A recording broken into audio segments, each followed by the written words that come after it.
Salut et bienvenue sur la chaîne du Traqueur de livres. Aujourd'hui, je vais vous parler de ce bouquin-là, La Fraternité de la Rose de David Morel aux éditions Livre de Poche, le tome 1 d'un triptyque exceptionnel. Je vous avais parlé il y a quelques semaines sur Facebook de David Morel, que j'ai lu il y a quelques années et que j'ai relu plusieurs fois, et je me suis dit que ce serait peut-être pas de mauvaise idée de le faire partager parce que il semblerait qu'il n'y avait pas tant de personnes que ça qui le connaissent, et je pense qu'il a fait un triptyque énorme et je pense que c'est vraiment bien d'en parler. Saul et Chris, tous les deux orphelins, grandissent dans une école militaire. Les événements qu'ils traversent vont les rapprocher l'un de l'autre.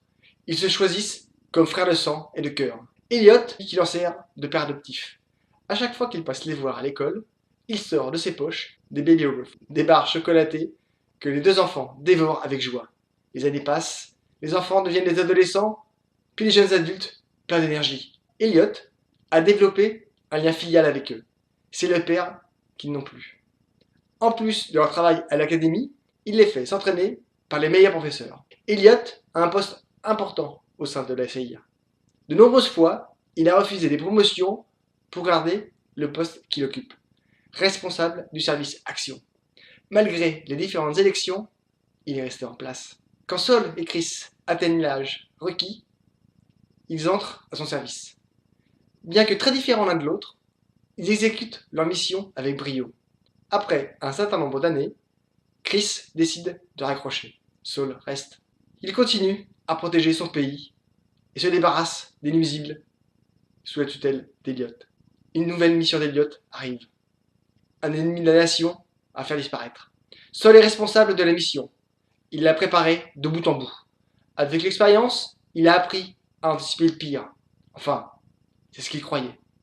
Quelque chose d'imprévisible arrive.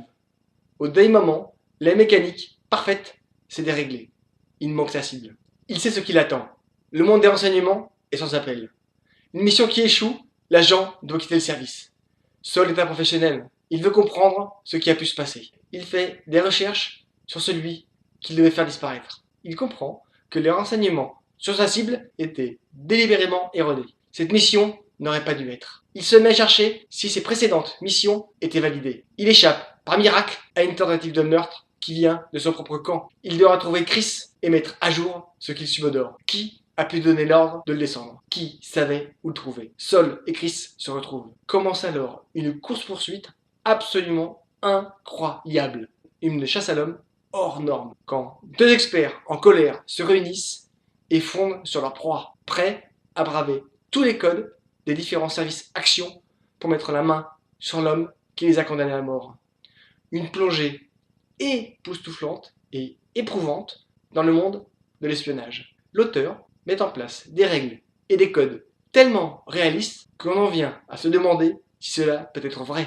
Une histoire parfaitement construite et qui accroche dès les premières pages, les premières lignes, qui ne vous lâche plus jusqu'à derrière syllabes. Des scènes d'action spectaculaires, des rebondissements qui arrivent de toutes parts et des personnages tellement attachants qu'on les suit ventre à terre. Faites-moi confiance. Si vous aimez les romans d'espionnage et d'action, alors vous allez dévorer ces pages et attendre la suite.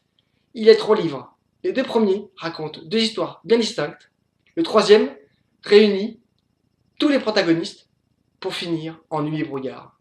Pour les hésitants qui ont appris que l'auteur avait créé le personnage de Rambo, croyez-moi, des romans comme celui que je vous propose, vous n'en avez encore jamais lu. Il va vous percuter les neurones et vous secouer dans tous les sens. À dévorer comme des chouquettes sans modération. Likez, commentez, partagez, parlez-en autour de vous, abonnez-vous, bonne lecture, à bientôt, au revoir.